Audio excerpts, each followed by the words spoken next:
Vous dire que ceux qui sont en possession de celui-là sont fiers et qu'ils ne l'échangeraient aujourd'hui pour rien au monde parce que c'est la preuve qu'ils ont participé à une aventure qui a commencé et qui nous amène jusqu'à ici aujourd'hui.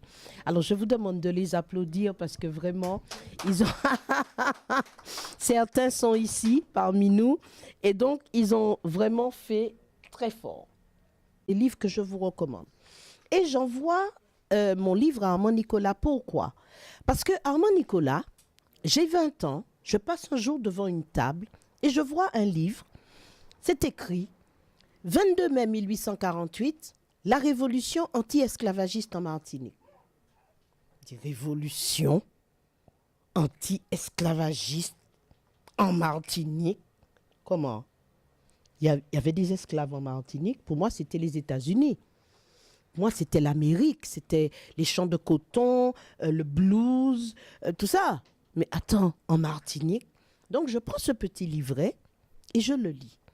Et je découvre qu'il y a eu, pendant 300 ans, un esclavage sauvage qui s'est déroulé en Martinique, là, dans le pays, là, dans ces communes, sur ces plages, dans ces mornes. Voilà, qu'il y avait des esclaves. Comment se fait-il que nous soyons porteurs d'une telle histoire et qu'on ne la connaisse pas? Je trouve ça illogique. Je trouve ça anormal. Et là, ça me surprend parce que on m'aurait appris cette histoire comme on apprend l'histoire à tous les enfants dans tous les pays. J'aurais été habituée à l'idée que ça...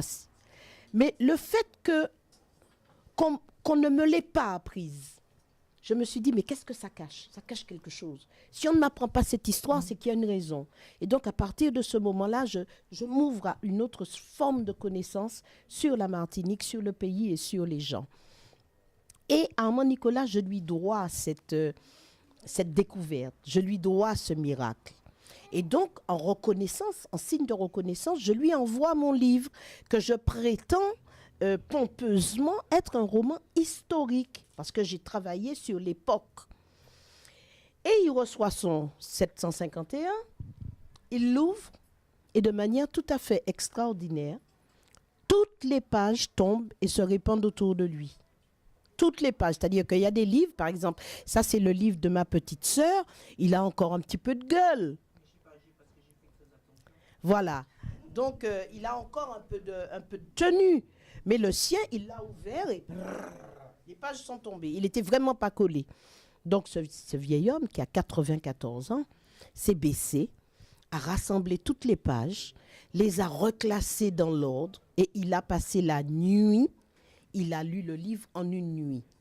Et le lendemain, il a demandé à me rencontrer. Donc je suis allée très émue le voir, me dire qu'est-ce qu'il va me dire, est-ce qu'il a aimé, est-ce qu'il a... Bon, et finalement, ça c'est la première fois que je l'ai rencontré, donc à gauche, la photo de gauche, je m'étais mise sur mon 31, vous pensez bien, pour rencontrer mon maître. Et voilà, et donc, quand on s'est rencontrés et on ne s'est plus jamais lâché. Pourquoi? Parce que Armand Nicolas dit que ce livre, en fait, lui a appris des choses. Alors je suis surprise, il me dit oui, parce que pour moi, jusqu'à présent, l'histoire, c'était des dates et des événements. Et voilà tout à coup un livre où je voyais mon travail, mais à travers la vie des gens. Et je me suis dit, oui, effectivement, c'est comme ça qu'ils devaient vivre, nos ancêtres. Et en fait, me dit-il, ton livre m'a appris l'histoire humaine, ce qui est terriblement émouvant. Et il me dit, écoute, ce livre est tellement important qu'à partir de maintenant, où que tu ailles, je viens avec toi pour en parler. Parce qu'il faut que tous les Martiniquais lisent ce livre pour comprendre dans quoi on est tombé. Et depuis, Armand Nicolas est devenu le doyen de notre club à 94 ans.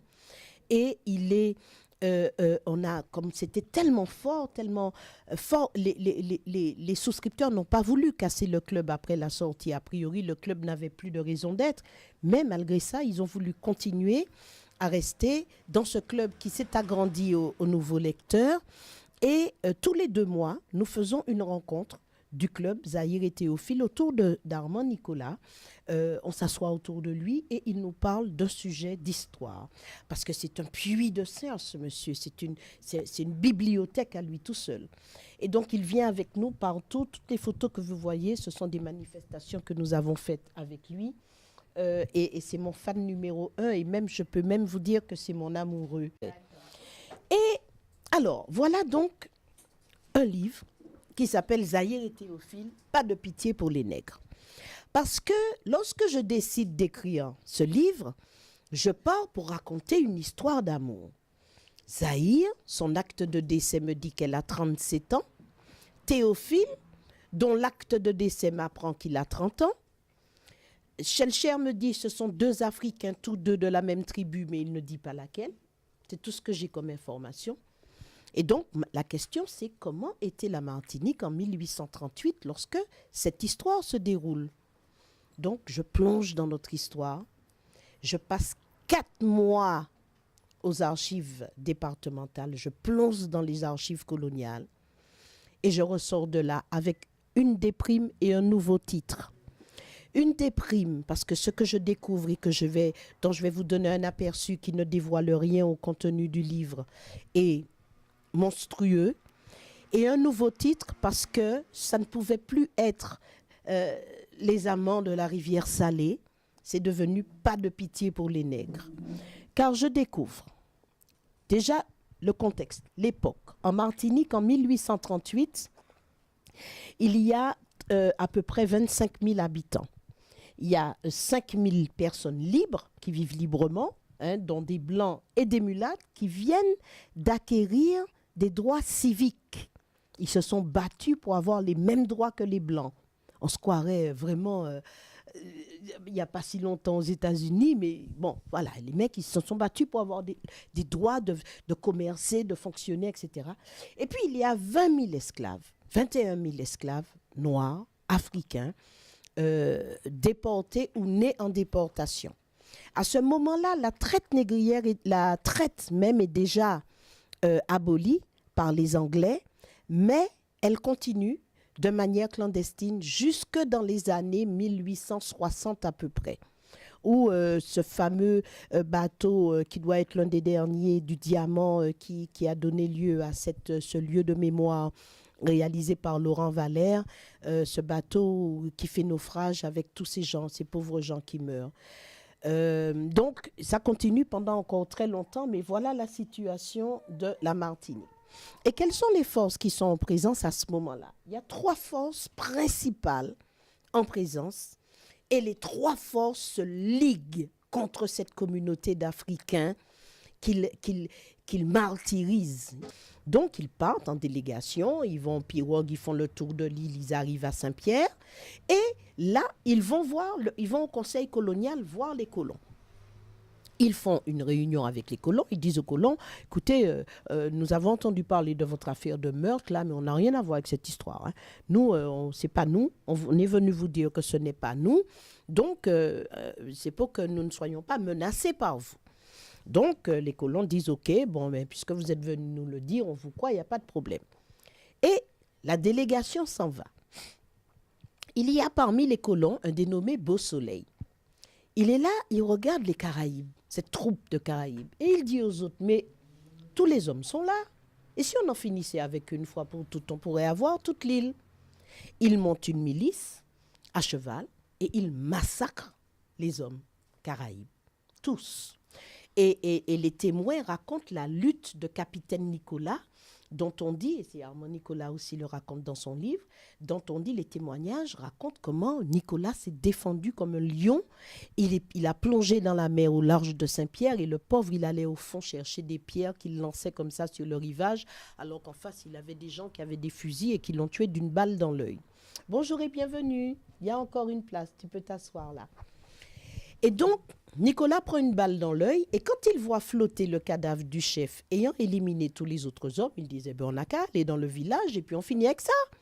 Donc, ils montent sur leur bateau, ils contournent l'île, ils descendent sur cette côte Caraïbe, dans le village des Caraïbes, et ils assassinent tout le monde. Les femmes, les enfants, les vieux, ceux qui étaient partis au champ et qui n'étaient pas allés en délégation. Bref, ils commettent ce génocide. Là, ils assassinent tout le monde. Et sur les lieux du génocide, ils font une messe de Tédéum. Et pour les récompenser d'avoir enfin si vaillamment débarrassé l'île de ces gens qui empêchaient la colonisation totale, Madame Marie du Parquet va leur offrir la terre sur laquelle ils ont perpétré ce génocide. Et sur les lieux, les jésuites à qui elle va offrir cette terre, ceux-là même qui ont célébré cette messe de Tédéum, vont bâtir cette église qu'ils vont appeler Saint-Jacques, du nom de Jacques du Parquet. Et la ville qui va, parce qu'au départ, il y a toujours les religieux qui s'installent et la ville se développe autour, la ville qui va se développer autour va prendre le nom de Sainte-Marie en hommage à Marie du Parquet. Voilà donc l'origine du Font Saint-Jacques, qui après a été la propriété du père là-bas, qui était une esclaverie. Ce prêtre dont vous découvrirez les atrocités qu'il a commises sur cette habitation notamment. Et voilà, c'est pour ça que on nous invite avec ma sœur parfois à venir faire des spectacles, à venir chanter ou des présentations de costumes, des choses comme ça. Nous n'allons pas dans ce lieu-là faire la bébelle. Non, on ne va pas. On refuse. Et d'ailleurs, on nous propose actuellement ce lieu pour faire le musée du costume et nous refusons parce que ce lieu est un mausolée, c'est un lieu de recueillement, c'est le lieu sur lequel a eu lieu le génocide des derniers Amérindiens de la Martinique. Et pour nous, il est inconcevable que l'on banalise ce lieu et qu'on en fasse un lieu, un site touristique qu'on visite, comme on fait maintenant avec les habitations, où nulle part il n'est écrit que sur ces habitations, l'esclavage a eu lieu. Donc, l'Église a joué un rôle déterminant dans l'esclavage. Et quand l'évêque actuel de la Martinique, à l'occasion du 22 mai, fait une conférence pour dire oui, mais finalement l'Église, elle a fait de son mieux, elle n'a pas été si esclavagiste que ça. Il a eu de la chance que je ne sois pas dans la salle ce jour-là, parce que je crois que je l'aurais envoyé apprendre son histoire, l'histoire de l'Église en Martinique, parce que, comme vous allez le découvrir dans le livre, ou comme ceux qui ont lu le livre l'ont découvert, elle a été vraiment l'élément déterminant qui a permis d'asservir définitivement et jusqu'à aujourd'hui, je dirais, l'esprit des nègres et de leurs descendants. Donc voilà les forces en présence. Et c'est dans ce milieu-là que Zahir et Théophile vivent et évoluent.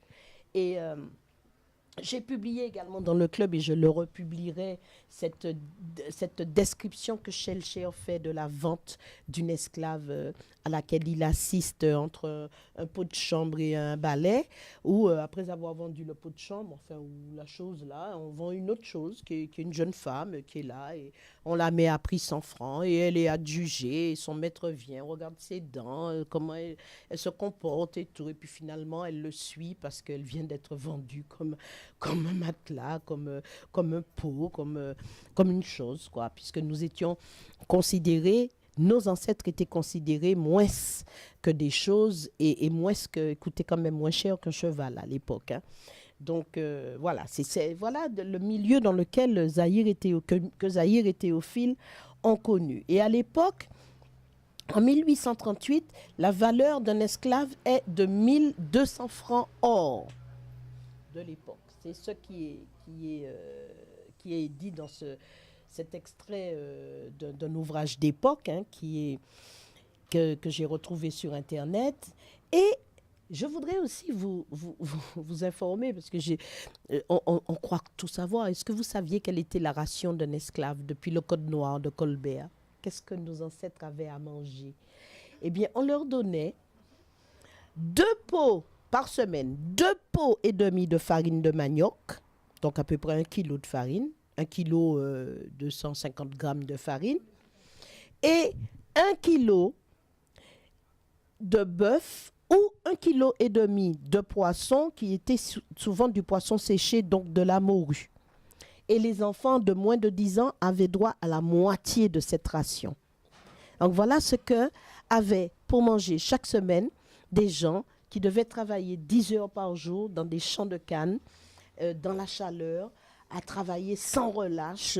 Voilà ce qu'ils avaient pour se nourrir. Et les maîtres, pour éviter de leur donner cette ration, leur donnaient un petit lopin de terre à côté de leur case dans laquelle ils pouvaient planter leur nourriture, ce qui lui évitait de leur donner justement cette petite ration.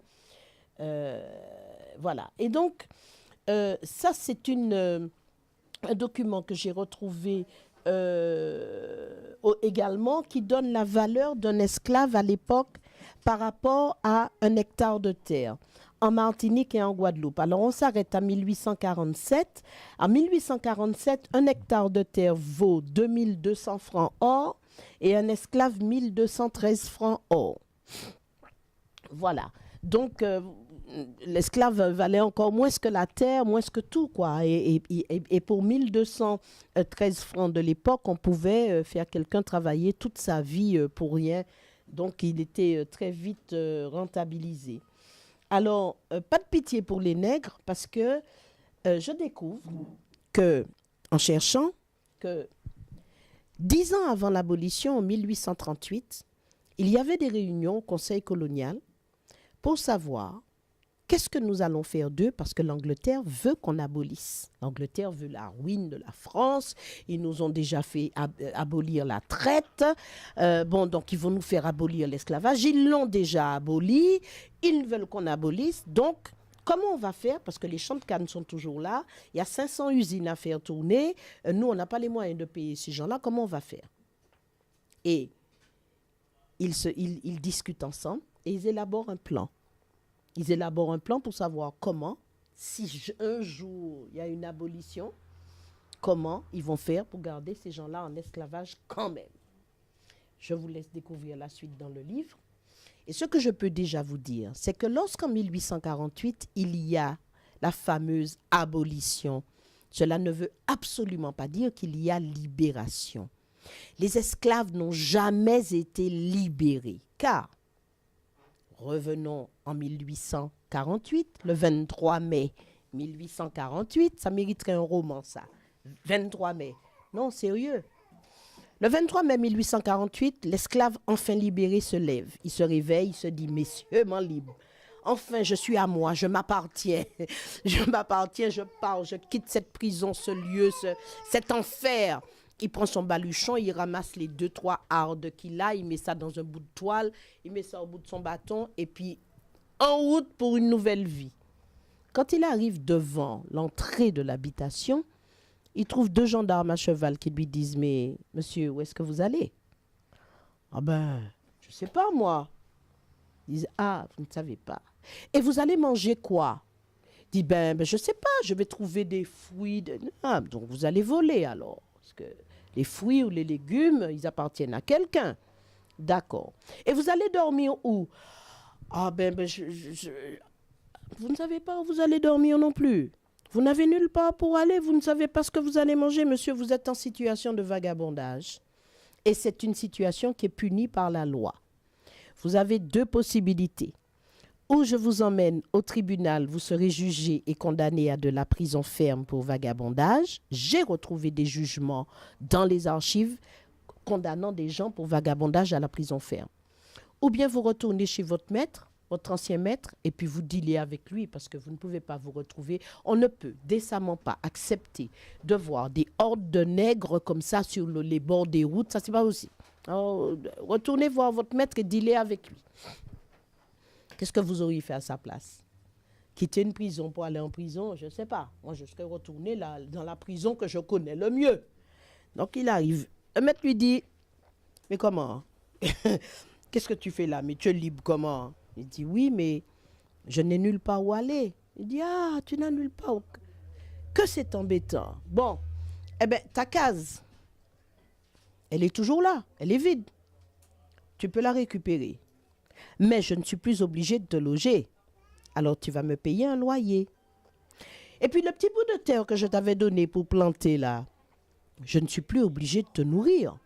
Alors tu vas aussi me payer un loyer. Et puis J'ai mis une petite boutique pour toi dans le coin. Tu pourras t'acheter ta morue parce que je suis plus obligée de te la donner.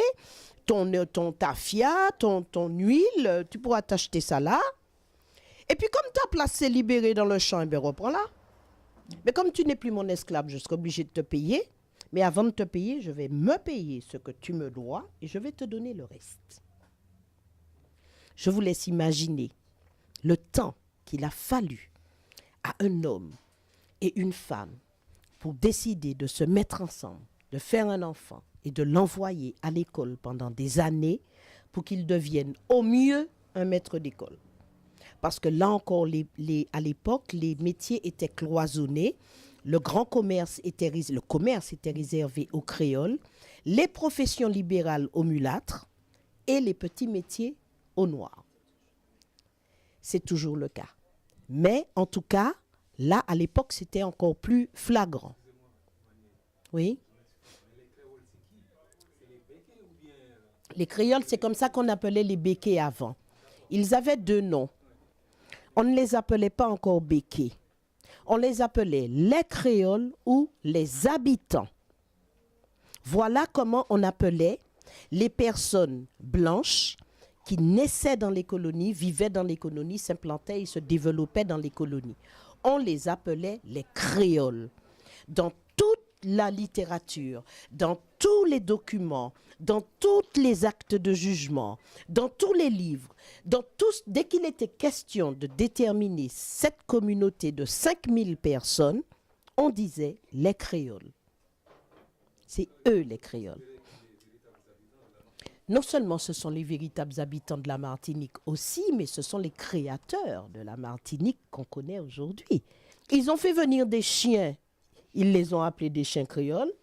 Ils ont instauré une manière de vivre qu'ils ont appelé l'art de vivre créole. Ils ont importé des meubles ou se sont fait faire des meubles qu'ils ont appelés des meubles créoles.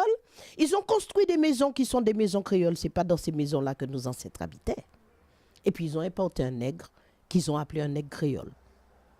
Et aujourd'hui, les Antillais se disent créoles sans se rendre compte que créole pour eux est équivalent à métis, qu'ils se sont tous métissés sauf les créoles, qui jusqu'à maintenant ne se sont pas métissés.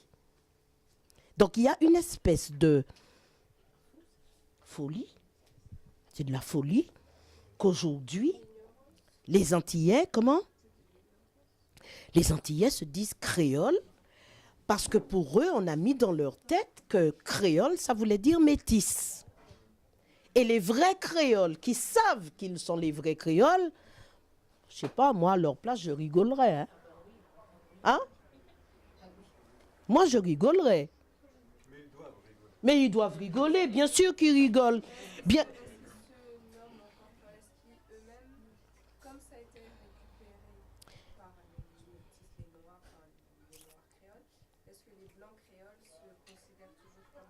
Mais ils n'ont jamais renié leur identité. Ils n'ont jamais dit on n'est pas les créoles. Donc, on dit béké. Quoi? Quel mais il est là, non? Ah, pardon. Qu'est-ce que tu disais? Non, je disais, est-ce que les blancs békés d'aujourd'hui s'appellent toujours créoles et revendiquent d'être les créoles? Parce que comme ça a été un peu changé et plutôt donné aux Noirs, récupéré aux Noirs, est-ce que eux s'appellent toujours comme ça? Est-ce qu'on dit qu'ils ne s'appelaient plus comme ça? Ils n'ont jamais dit on n'est pas des créoles. Pas du tout. Donc eux, ils savent très bien qui ils sont. Puisqu'ils nous montrent, ils nous exhibent dans les émissions de télévision des arbres généalogiques qui remontent au Moyen-Âge. Ils savent très bien qui ils sont. Et ce n'est pas à nous de prouver qu'ils sont toujours des créoles.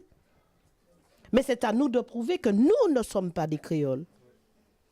Nous sommes des Antillais, d'origine africaine, d'origine indienne, d'origine chinoise, d'origine de toutes sortes d'origines, et même d'origine européenne, parce qu'il y a des Martiniquais d'origine européenne qui ne sont pas des békés,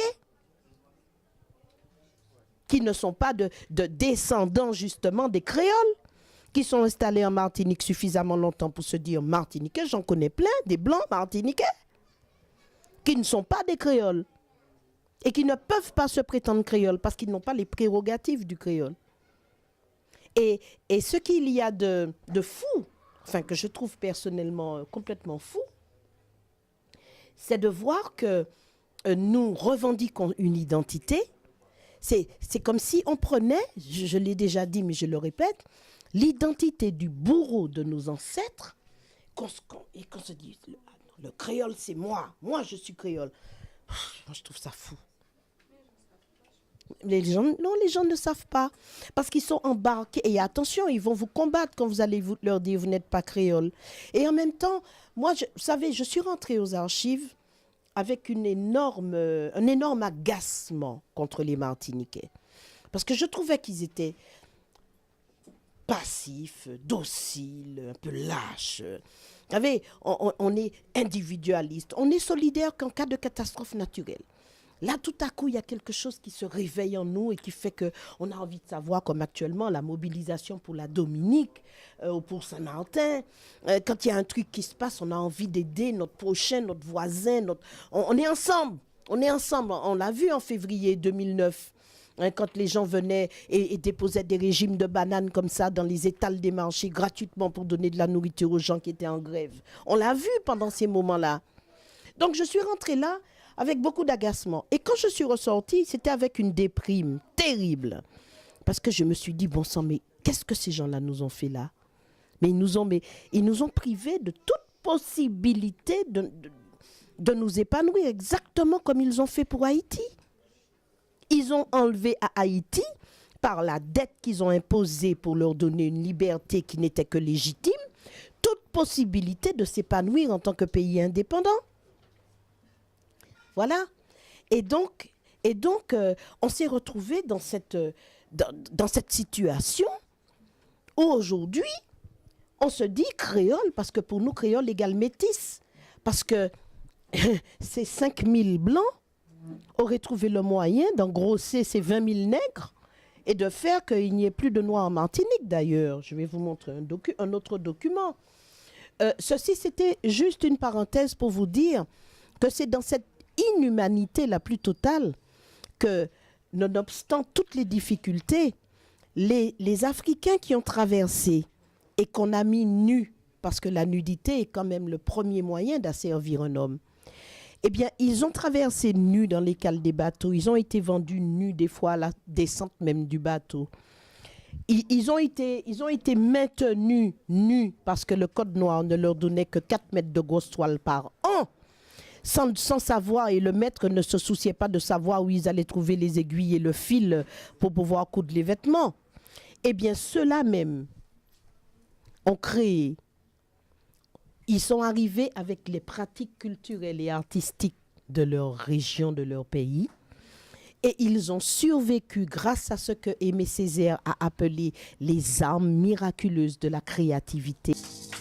J'espère que très bientôt, on aura la possibilité d'en parler sur le continent. Ça sera un honneur. Et tu as déjà eu des retours de la diaspora africaine, de la communauté africaine même, par rapport à cet ouvrage? Oui, beaucoup. Il y en avait beaucoup ici aujourd'hui. Il y avait beaucoup d'Africains originaires du continent qui se sont sentis très concernés. Hier, j'ai eu une rencontre avec une assemblée où il y avait également beaucoup d'Africains qui nous disent « Mais vous voyez, on ne vous connaît pas. On ne sait pas qui vous êtes. On vous voit, pour nous, vous êtes des Blancs. » Et quand on lit cette histoire, on comprend tout à coup le lien qu'il y a entre l'Afrique et vous. Et ça nous donne envie d'en savoir plus. Donc je pense qu'effectivement, il est temps de jeter un pont. Il est temps que ce pont se consolide entre l'Afrique et sa diaspora. C'est le devoir de l'Afrique de récupérer ses enfants. Et c'est le devoir des enfants aussi de revenir vers l'Afrique en lui apportant tout ce qu'ils ont acquis et accumulé en diaspora. Il faut rétablir ce pont. Il faut qu'on trouve des moyens, des situations, des moments, des circonstances, des événements, des structures pour pouvoir rétablir cette connexion qui n'a été que trop longtemps interrompue. En tout cas, je tenais à te féliciter pour cet ouvrage, pour ton implication, pour ta générosité aussi. C'est ce que j'ai ressenti du début jusqu'à la fin de cette conférence, de cette présentation. C'était vraiment très très intéressant. Donc je vous incite tous à vous rapprocher de la page Facebook de Imanie Dalila Daniel. Voilà. Pour découvrir ou redécouvrir, analyser et connaître, comprendre notre histoire, notre culture.